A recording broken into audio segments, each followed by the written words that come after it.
What is going on, guys? Welcome to part 2 of our little mini series on fit and proportion.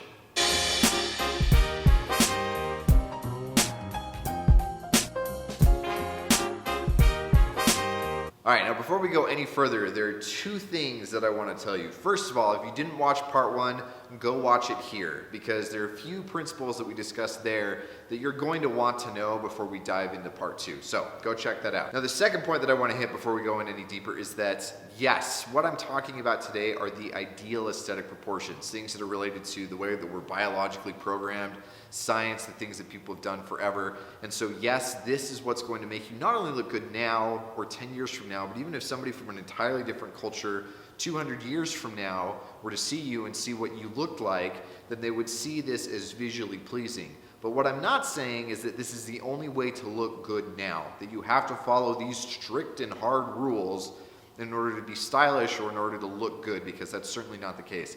This is just kind of the basic, bare minimum to operate from, and if you want to break those rules, go for it. Plenty of guys do it. I've done it in the past. You can still make stuff look good. All right, disclaimers aside, let's actually dive into this. Now, it's not an accident that I told you that this is something that will look good now or down the future, because the whole way that I even got turned on to this idea of the golden ratio was actually from something that came up at Walt Disney World. Now, Derek, one of the founders of Beckett and Robb, was there with his family, and he ended up sending a photo to a couple of us in the company of a statue of Walt Disney, and just kind of half jokingly, but half not, commenting on how good Disney looked. You know, he had these kind of wider double pleated trousers, his hat looked good, all this other stuff.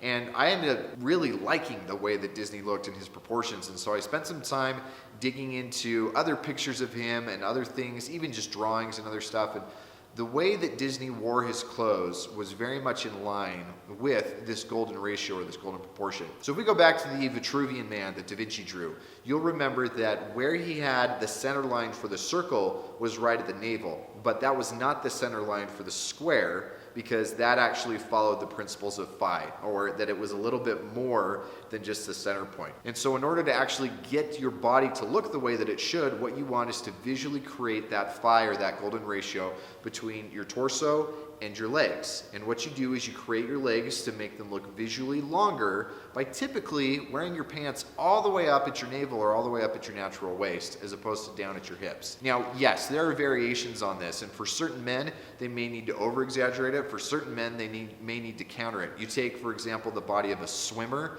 like Michael Phelps. He's got really, really long torso and relatively very short legs. And so he doesn't look proportionate. Sure, those proportions are awesome for his ability to swim, but as far as aesthetics go, he looks a little goofy, especially when you see him in a suit or in jeans and a polo or any of his casual stuff. And so he would benefit greatly from actually wearing higher waisted stuff. Now, counter that with athletes like basketball players. One of the things that I've learned over the years doing fits for some of the players for the Utah Jazz is that these guys, they're tall dudes, but proportionately, I'm 6 feet tall, and a lot of the players, their torsos are not any longer than mine. They've just got really long arms and incredibly long legs. And so guys like this, basketball players or other guys who have really long legs and shorter torsos, are much better off trying to minimize the visual length of their legs and actually wearing something lower than what their waist is. But for the average person, and even if you're just a little bit off one way or the other, you will actually be much more flattered by wearing your pants up at your waist. Now, I know at this point you're probably thinking, well, that's dumb. Nobody wears their pants there. And you kind of cringe a little bit thinking about that, because either nobody does that or that's a really geeky, nerdy, stupid way to wear your pants. I know for me, when I first started realizing that high-waisted was the way to go and I started seeing other guys do it, that was my initial response. For some reason, we have an emotional reaction to wearing our pants higher, and I'm pretty sure I know where that comes from. Now, if you think about it historically, men have almost always worn their pants up higher. It serves a specific function in that you're not falling out of your pants. They stay where they're supposed to be. You don't have to worry about falling out or dropping them or losing them or anything. And it wasn't until the 70s that certain designers, and it started primarily with women, started to move towards hip huggers, and they started to lower the rise on the pants. Now, yes, there are arguments that by lengthening the torso, it actually makes you look slimmer. I've heard that. I've also heard that men should have a longer torso than their legs because it's more ape-like proportions and it actually signals more dominance. That's the funny thing about all this science stuff, especially when it comes to style, is It's just as bad as fitness. You can get arguments that say you need to be eating every 2 hours, or arguments that say you should only have a 4-hour eating window, and people will back it up with facts all the time. And that's the same thing with a lot of this visual and proportion stuff. For me, I'm going to stick with men like Da Vinci, who knew what they were doing, and stuff that I can visually recognize as aesthetically pleasing, especially this stuff in nature. Off of that tangent, anyway, it was the 70s when things started to get lower and lower. And then, true to form, like the baby boomers do, they started to make fun of what their parents' generation or what previous generations did. And so for me, I was born in '84, I grew up in the '80s, and at that point, nobody was really wearing high-waisted stuff except for one very prominent character on TV, Steve Urkel. And for me, and for most of my peers, that is the visualization that we have when we think of high-waisted, is the geeky, awkward, super dork that is Steve Urkel. And he's not the only character on TV that was portrayed that way. Sometime during the 80s and the 90s, this dorkdom or this nerdiness became associated with wearing high-waisted pants. And obviously some of these characters were taken to some pretty intense extremes.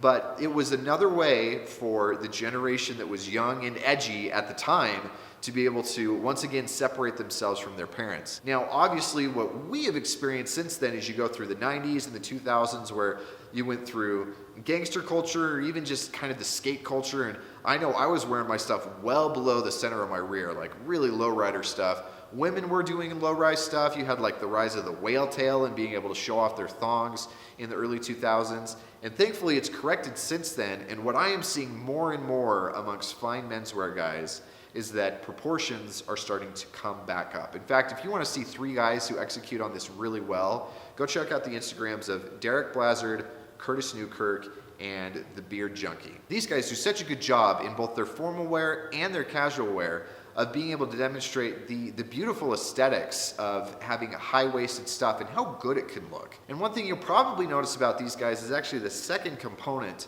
of fit and proportion when it comes to your trousers is that not a lot of their stuff is super skinny. Now, I'm not saying that skinny pants are awful, that they don't fit or that they don't work. But when it comes to actual proportions, not just do they look good now and do I like the way that it looks now, but when it comes to proportions and drape and balance and fit, they're not going to be timeless. Now, that doesn't mean that you have to go from skinny like what we wear now to back in the 90s where it was really big, baggy, and even worse like Jankos and that kind of stuff, because I'm not arguing this either or, that it has to be one extreme or the next. That is absolutely not the case. But in order to get your pants to fit properly when it comes to proportion, you need to factor in things like drape. For example, I know a lot of my own personal stuff gets caught up around my calves when I do skinny pants. And I don't even have big calves, I have really small calves. And it's not even just necessarily how skinny it is, but it's even things like the balance between the rear rise and the front rise, or really weird things about your body, like maybe you sit too much like I do and you have anterior pelvic tilt. And so the way that your balance sits is a little bit wrong. Or maybe you're bow-legged, or you're duck-footed, or you have all these other things. There's another brand out there, they do bespoke stuff, and they are definitely worth following on their Instagram. They're called Dylan & Son, and they do such a good job of showing before and after photos of their clients who come in wearing stuff that's skinny or slim, but it doesn't look good, it doesn't fit right, because it doesn't actually follow the contour of their bodies properly, and then how they go through the process of correcting it.